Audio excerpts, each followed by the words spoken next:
quick video. I'll show you how to use Screencastomatic and Schoology.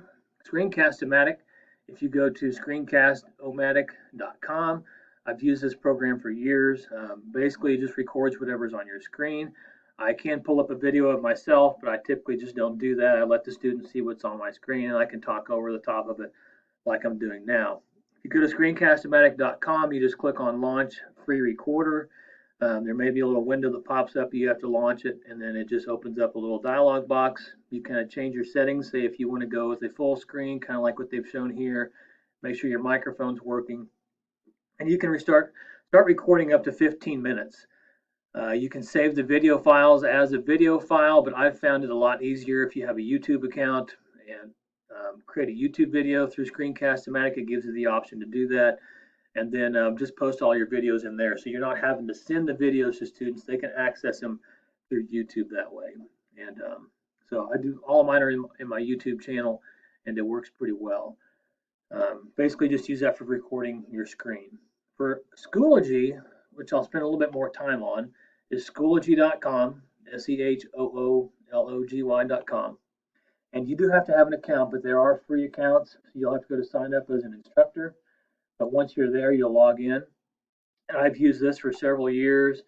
I have quite a bit of experience teaching online. I taught online at Fort Hays for 7 years, and I worked as a Blackboard administrator at Fort Hays, and I've used various different online resources and learning management systems. So if you have any questions, come talk to me because I do have a lot of experience with this. But once you get in here, you'll go to your courses tab, and you'll create your different courses that you're using. And then let's just go to my drafting course, which was last semester, but we'll look at this. And you just have options to add your different materials. So you can add just a basic assignment. You can add tests and quizzes. If you just want to put in a link, like I would put the link to my YouTube channel or maybe to a different website, you would put links there. You can add discussions, which I'm going to do quite a few discussions here throughout the rest of the year. A page, maybe just a page that's dedicated to a certain section. You can add media albums where you have videos or images and those types of things. But I would be careful with that just because you can get too much in one place if you're adding videos, and it's hard for students to access that. It would be better to have links to a YouTube video rather than to actually post the videos in here. Then you can also import from resources. So if I've done classes throughout the years, I can save those items in my resources. And let's say I want to pull up an assignment, such as, well, even just my syllabus or whatever, I can pull that up and bring it in that I've used over the years and make the changes to it. The nice thing is it does have the ability to create, let's just add an assignment real quick. If I do add an assignment, I can create a rubric from this. So I would just we'll just give it the assignment. I can give it a description. I put in the due date, and students cannot. They most of the time they can't submit after the. Well, they can submit after the due date, but it will tell you that that assignment was submitted late. So you will know if it was submitted late. You can add categories. Let's say it's a drawing, and I've got different rubrics that I can use here. So we can use my AutoCAD rubric. And I can take you in to look at that and show you what that looks like. Put in your criteria, your different points, and then when you go to grade something, we look at a student drawing here from last semester. Shows me that Beck submitted his late, but I can come up here to grade it. I can open it up here, and then I just click on these, and it changes my points. And I save it, and it gives me my overall points. I'm going to cancel that because I don't want to change it. But makes it really simple. All different types of things that you can do with this. My vocabulary that we would do in here was just I can preview this. Just a matching where they would type in G, D, H, whatever as they go down, and it would match them up for them. Nice thing is that it gives them instant feedback. So right away they see what they got right, what they got wrong. I like it because I don't print out syllabus or classroom expectations anymore. All of that is right here in Schoology. Everything that they need is right here. So all their assignments, their tests, they get instant feedback on their tests. I can put PDF documents or whatever. It's really simple. You just use this top button, add materials, and you start putting in the material that you're wanting to add. Makes it very easy. Once you've created a course, to get your students enrolled into that course, they will have to have this access code. So if you're sending out an email to students saying, hey, we're going to be meeting on Schoology, here's a link to Schoology, you need to give them this access code. You can even just take a screenshot of this and post it in there.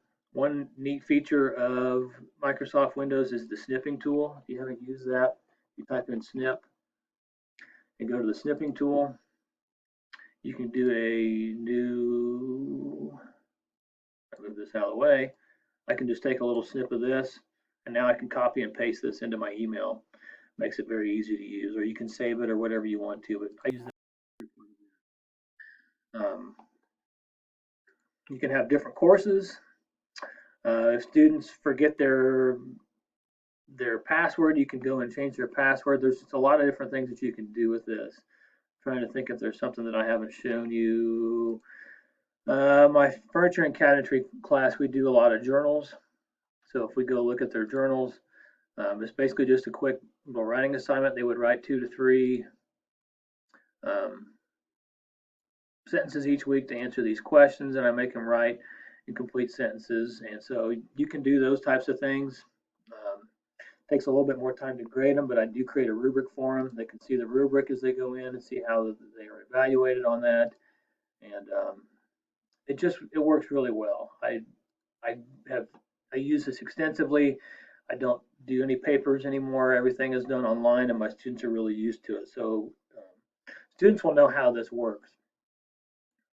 Really, it's pretty basic. It's pretty simple. If you've used Blackboard, it works very similar to Blackboard. I have my different classes set up, and they would just come in here and access the course. They submit their assignment. They can upload pictures as far as submitting their assignment. There's not a whole lot of limits to what they can do. You can rearrange things. Let's say I wanted to move my carcass up here. That's all I have to do is click and drag it to where I want it. You can make things invisible to students. So if I have an assignment that I've created but I don't want them to see it yet, I can just unpublish it. So now I still see it, but it shows up grayed out where the students won't see that. Pretty easy to do. You can go back and edit an assignment. Let's say I want to come back and edit my description, change my due date. Maybe I wanted to change how many points it was worth, those types of things. Edit my rubric or use a different rubric. I can do that from here. Inside of your assignments, if you're giving let's go look at a test real quick.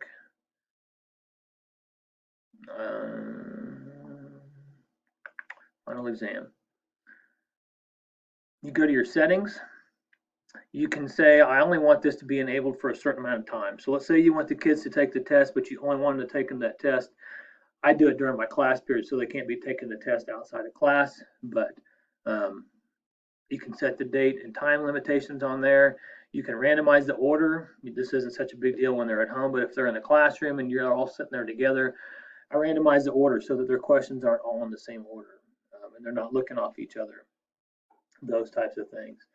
You can give them feedback on their tests. You can allow time limit. There's all different types of things that you can do with these different settings, depending on how detailed you want to get with it. Your results show up right here. So shows me, obviously this was a final, so not all these kids had to go and take the final, but you can go view the attempt and click on view and edit.